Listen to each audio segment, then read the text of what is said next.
We're going to turn the microphone over to our National Committee man, Mr. Peter Feaman, who is a member of the RNC Rules Committee and is going to discuss the convention. Delegates, he's going to provide a lot of information and I think clear up some misunderstandings and misinformation that's floating around out there the last few days. Thank you, Peter. All right. Good evening, fellow patriots. Can you all hear me okay? Yeah. Terrific. All right, tonight my National Committee Man report is going to center on the RNC rules, the convention rules, and the process for delegate selection for our national convention. So I'm going to start with the rules. The main rule that's been in the news, as you all know, this cycle is Rule 40B. Now, Rule 40B sets forth the criteria that must be met for somebody to be eligible to be nominated to be our party's nominee to run for President of the United States. Now, I think to understand that a little bit, we want to go back in history. So I went back to the 2008 rules and looked at Rule 40B. And Rule 40B in 2008, when John McCain got nominated, said, in order to be eligible to be nominated to be our party's candidate, you must have received at least a plurality of votes in at least 5 states, or it says plurality of support in at least 5 states. Less than 50%, but more than anybody else, right? Plurality, 5 states.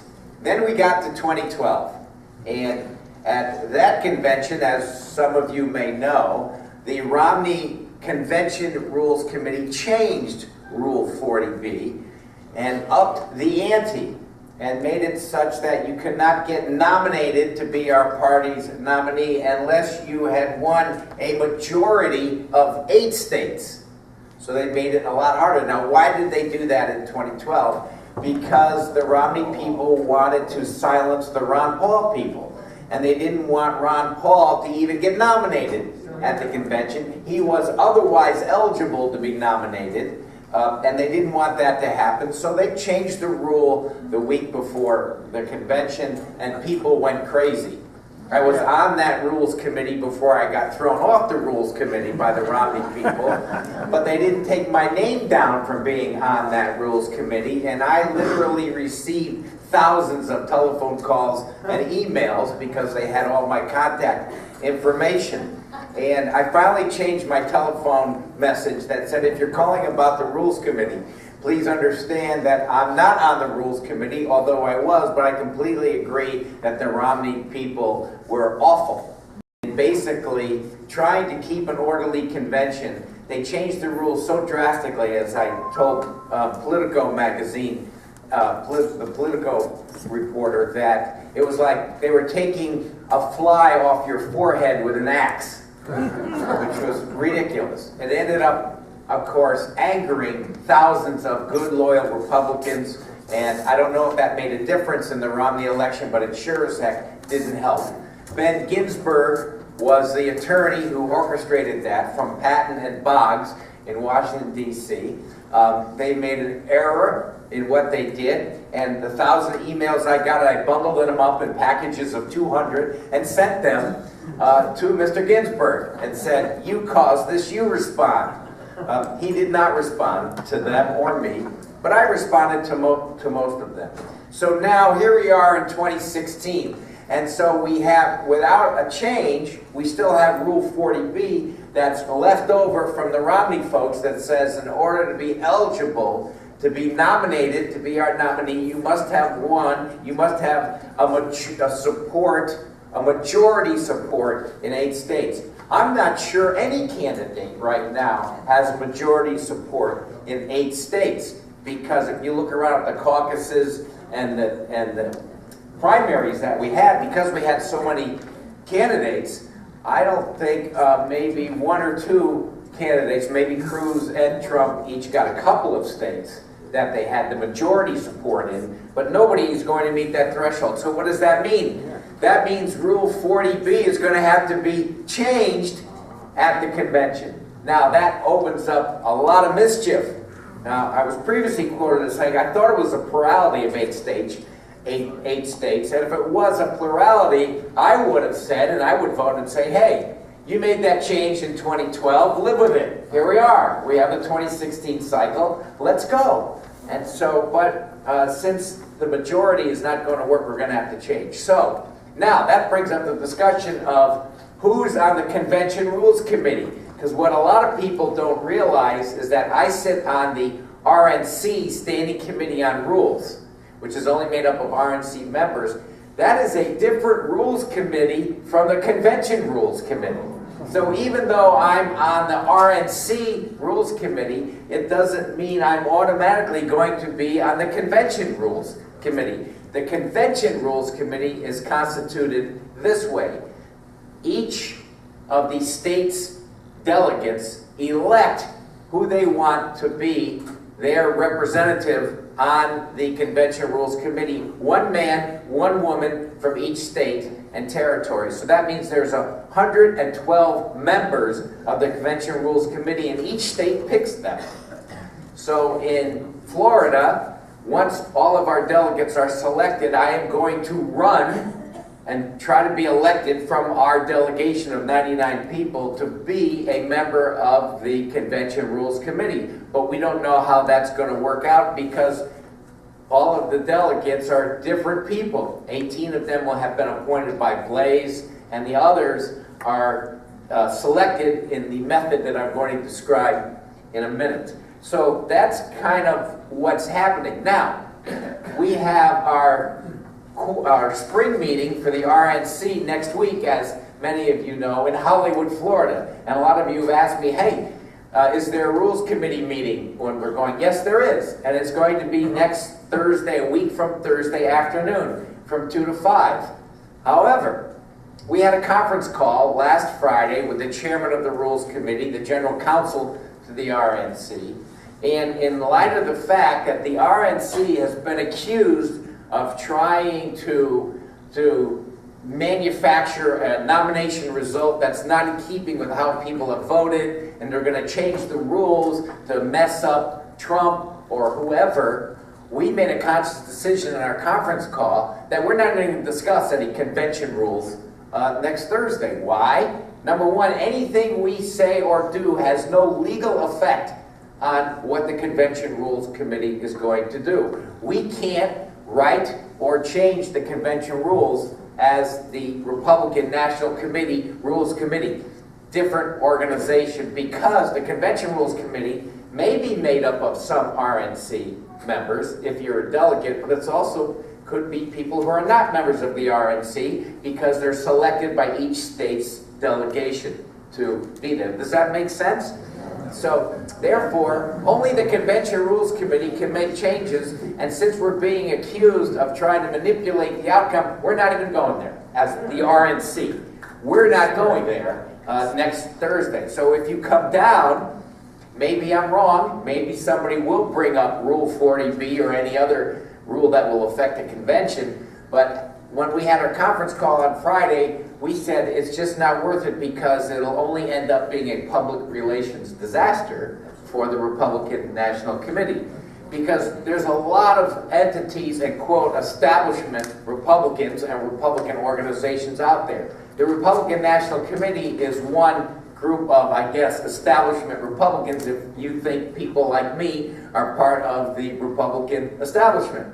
Okay, but there are people like Mitt Romney who would be part of the Republican establishment. Trust me, we had absolutely nothing to do with his decision to go on TV and start bad-mouthing one of our nominees. We think that's terrible. No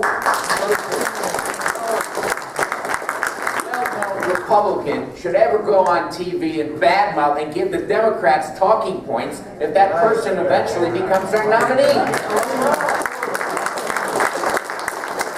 Let the process play out. So I'm going to repeat again. What Reince has said from the beginning, no matter who the nominee is, we're all in. We're sitting on about $15 million. Whoever the nominee ends up being, we're going to use that to elect our Republican nominee. So that's kind of where we're at with regard to the rules. Before I get into the delegate selection process, Mr. Chairman, would it be appropriate if people had questions? Pat? If they have questions, if you want to take questions, I have no problem. I'll defer to how you want to run your meeting. Well, I think maybe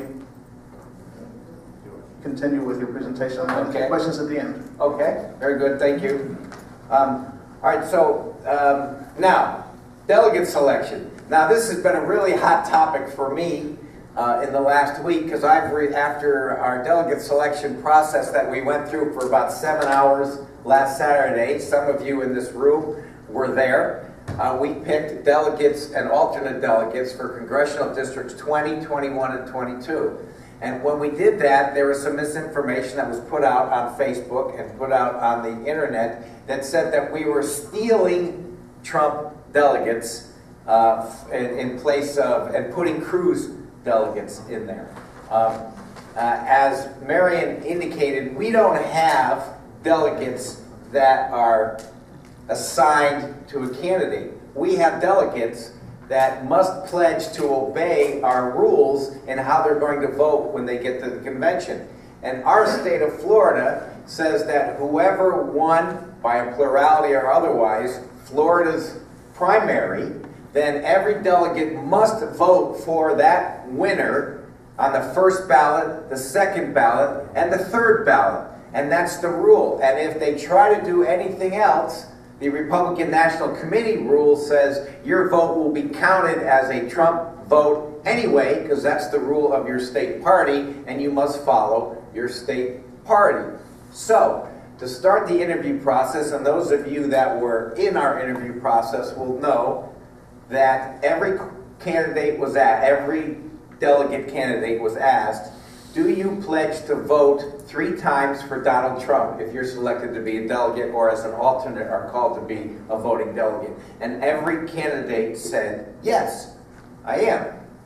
So that was the first question out of the box. And then, how did we then go about in the process of selecting people? We did not ask people what candidate they supported for president. What we asked them about was, what is your history of being a volunteer for the Republican Party? How long have you been active in the Republican Party, in helping the party, in helping Republican candidates? And we had one delegate that we chose. She talked about how she was active for GOPAC, which is the national PAC to elect statewide state House and state Senate representatives back in 1992.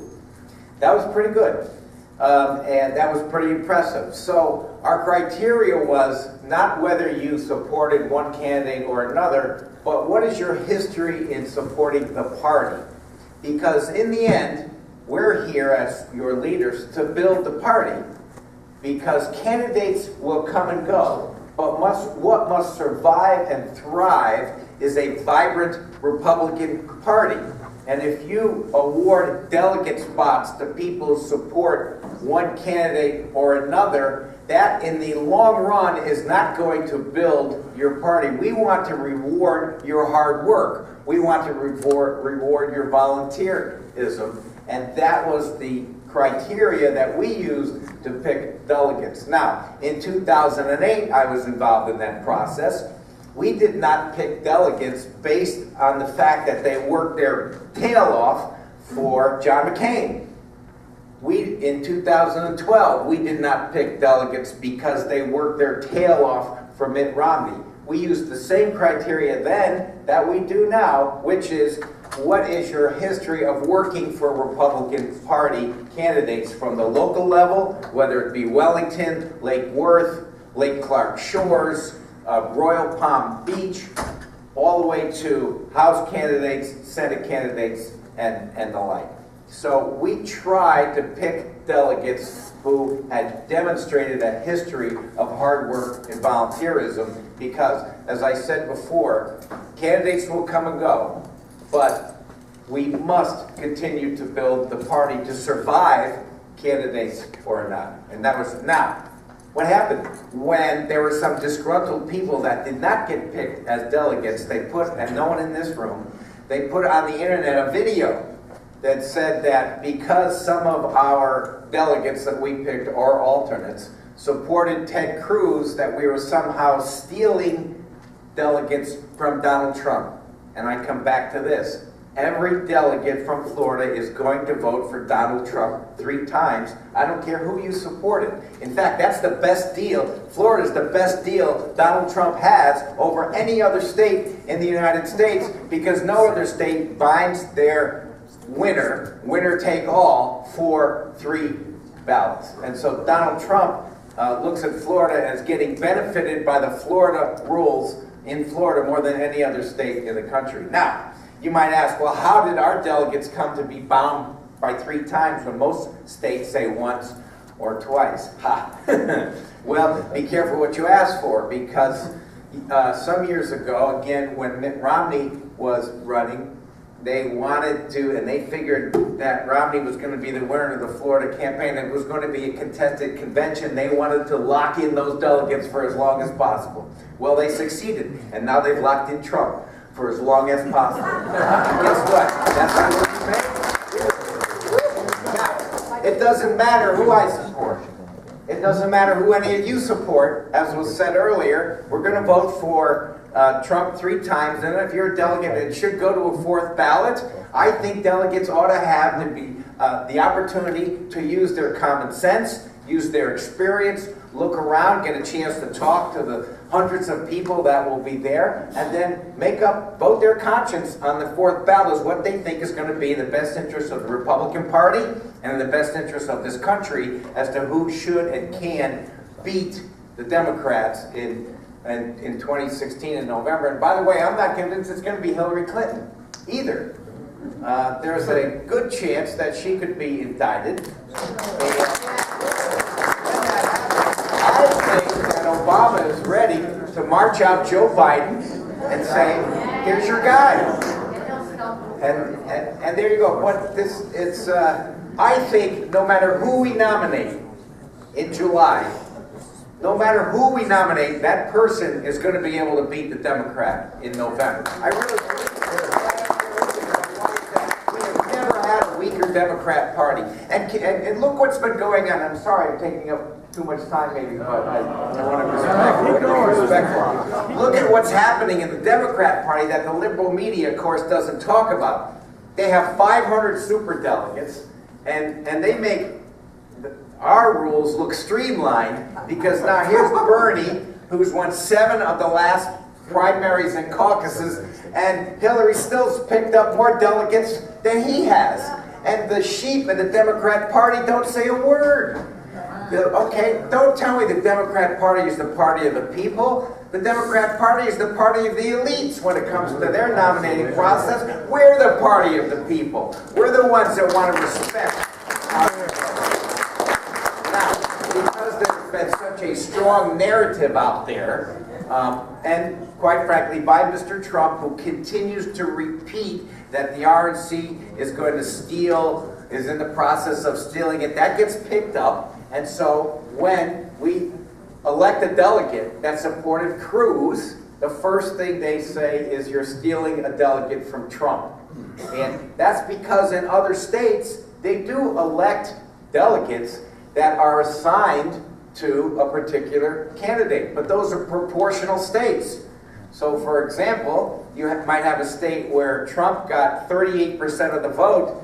They have to elect 38% of the delegates that are going to follow Trump for I don't know how many ballots, but they're Trump delegates. We don't have that in Florida, which is what Marion said earlier. We have delegates that represent the Republican Party of Florida. And we want you, after 3 ballots, to use your brain. Okay? And so I think that's it. We're going to be all in to win in November. All right, questions? Yes. I'll go from left to right, and so that will make it. Yes, sir. How are things at Hi, how are you?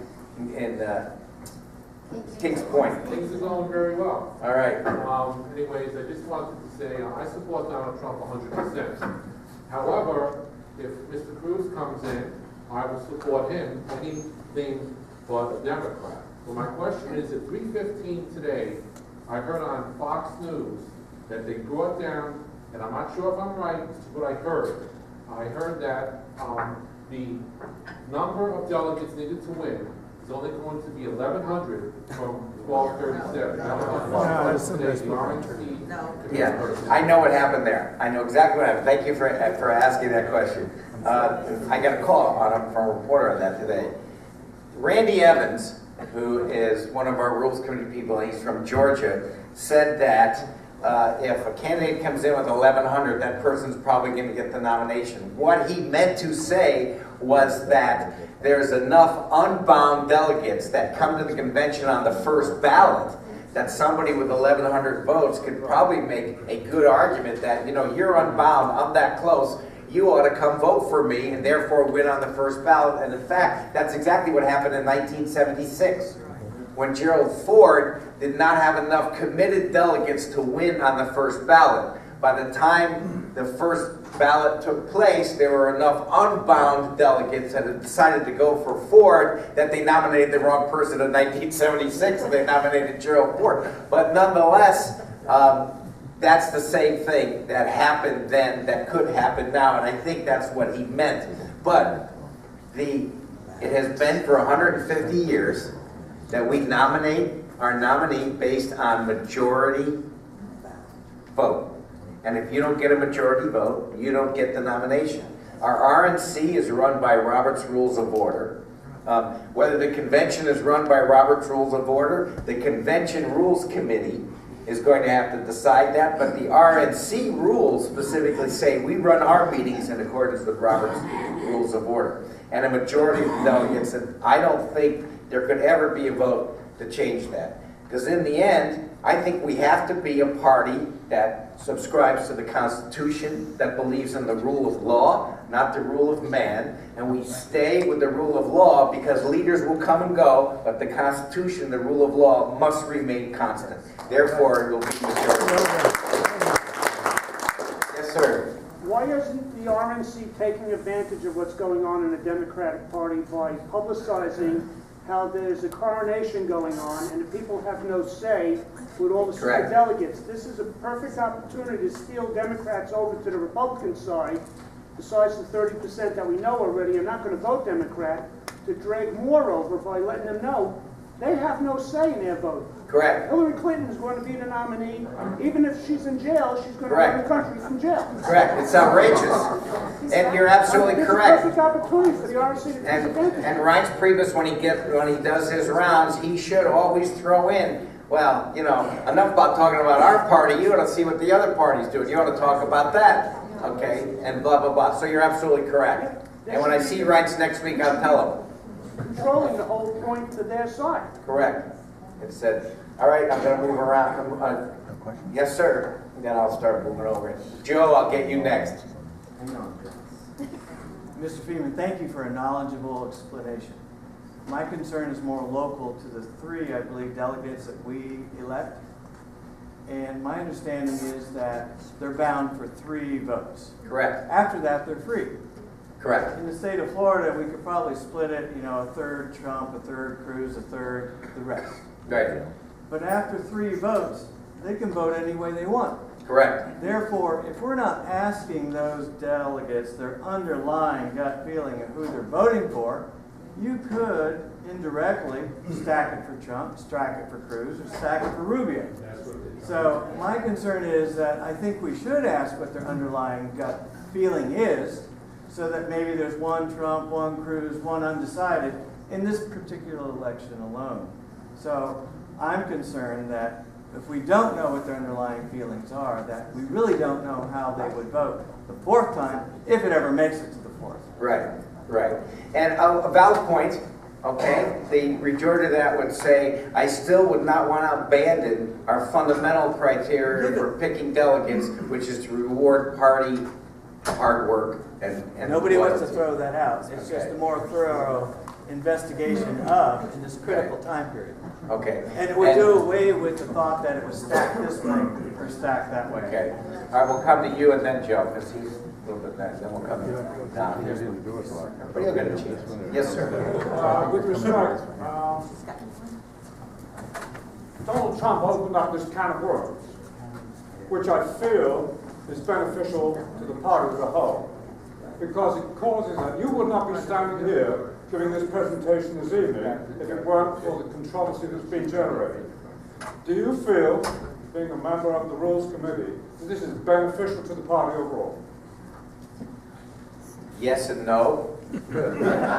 Yes, in the sense that it's educating people as to how this process gets done, and which will cause in January 2017 a pretty healthy discussion as to what we should do going forward, including whether we should have the carve-out states in the beginning, and whether we need to have minimum standards for picking delegates that would apply. In other words, should the RNC say, we're going to let each state decide how they're going to pick delegates, but here are the minimum standards and the minimum transparency you have to have. However, I will say that back in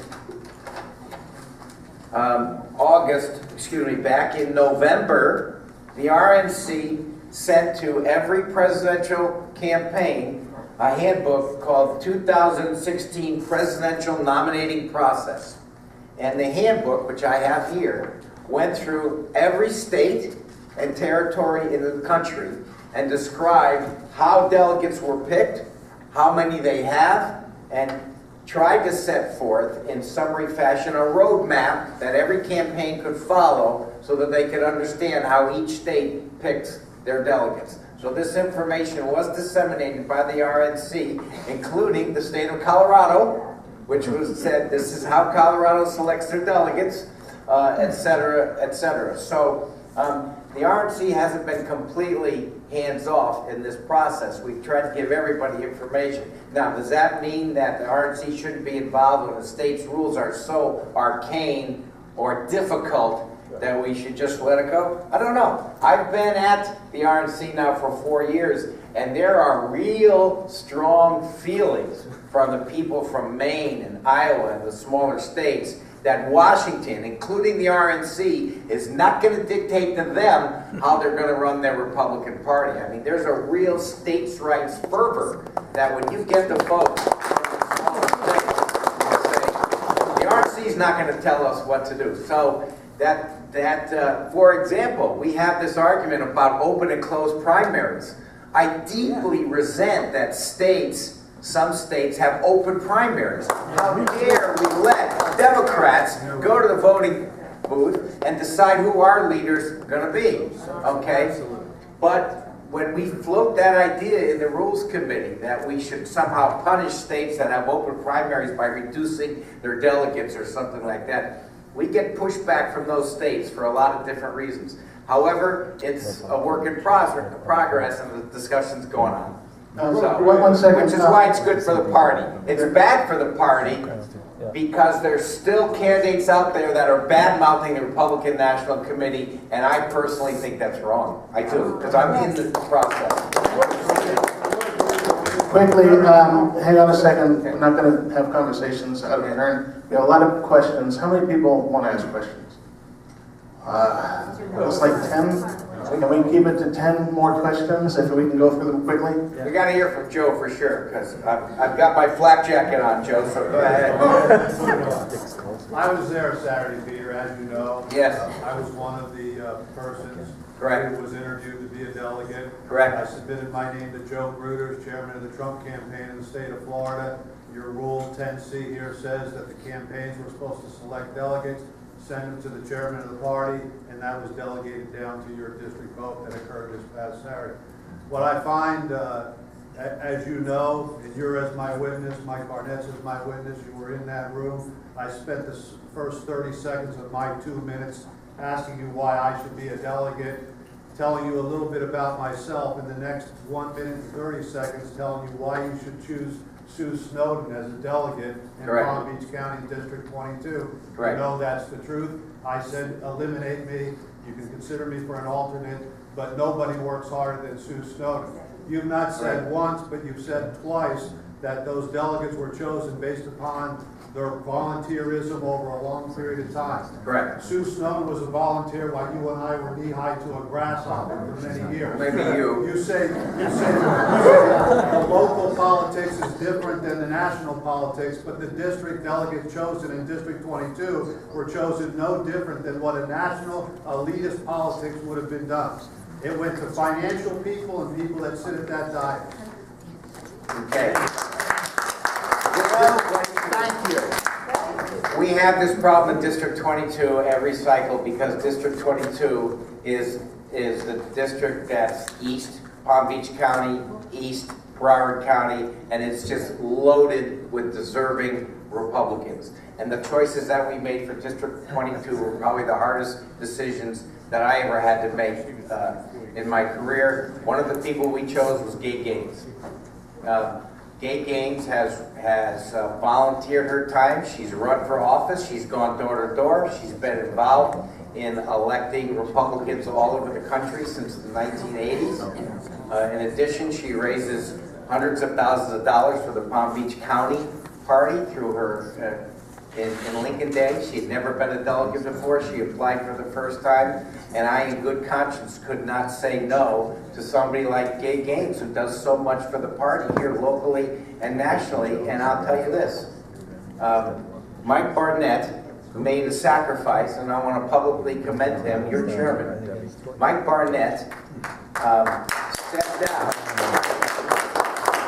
to be a delegate in order to allow Gay Gaines to become a delegate, because and then we have to deal with the Broward people. And the Broward people had what they considered to be their Gay Gaines, a guy named Ed Pizzulli, okay? And they said, we're not leaving until he becomes a delegate. And I said, well, we're not leaving until Mike and Gay become a delegate, so I don't know what we're going to do here. And they said, well, get out the sleeping bags. And that's one of the reasons we were there 7 hours. I said, fine. I said, let's order food in. We'll order pizza. I don't care how long we have to stay here. And we went back and forth, and we just sat there and stared at each other because the Broward delegation wasn't moving either. Now we have Sue Snowden, who's arguably absolutely one of the best volunteers that we have in this county as well. Now, when Mike stepped down to make room, then I thought we had to make him the first alternate, and then right after that, we made Sue Snowden the second alternate. And did it disappoint Sue and others? It did. And sometimes, as leaders, you have to make tough decisions, and you do the best job you think you can to build the party, and that's how that happened.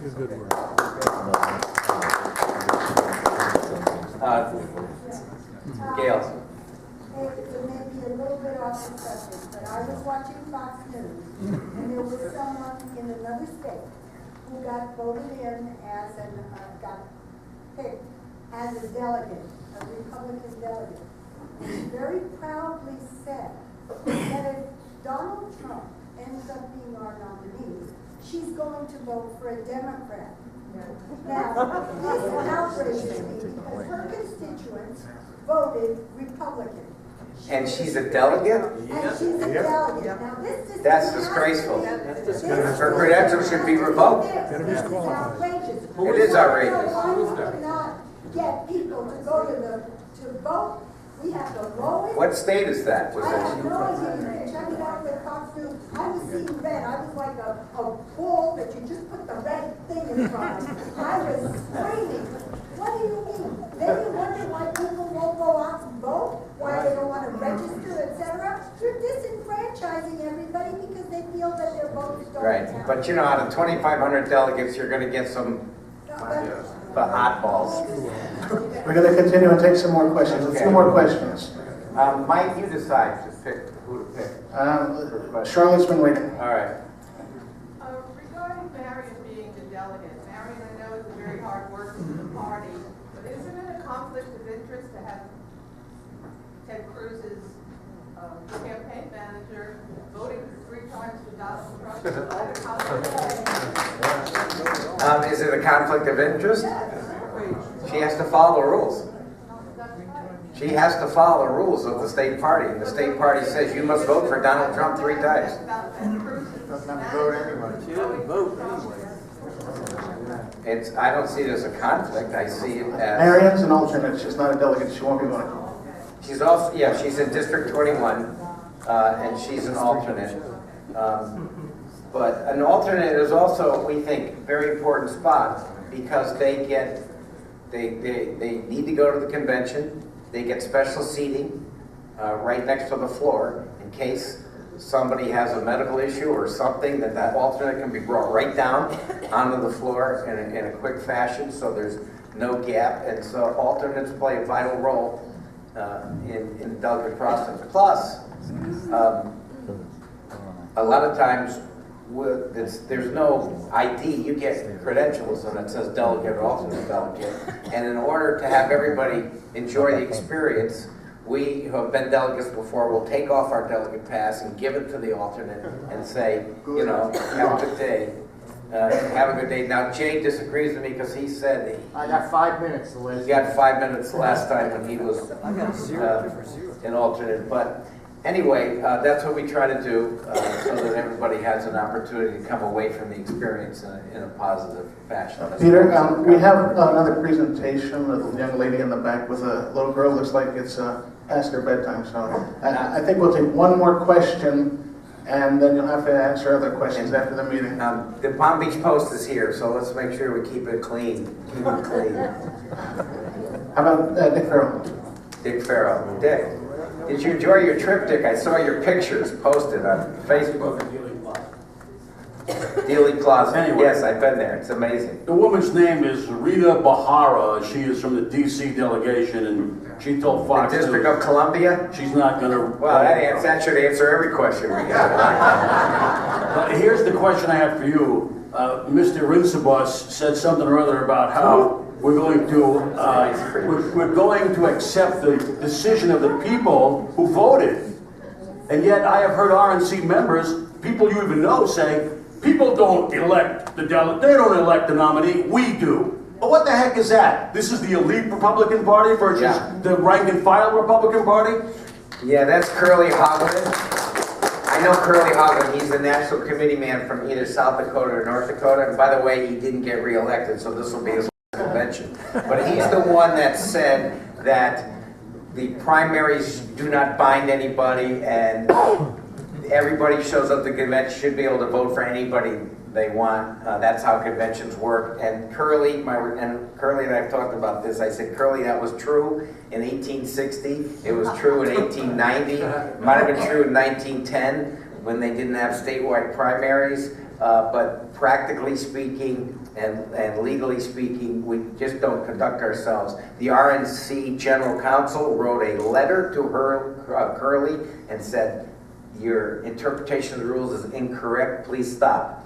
But he had his moment in the sun, wherever he was, Fox News or whatever. But, you know, hey, it's a free country.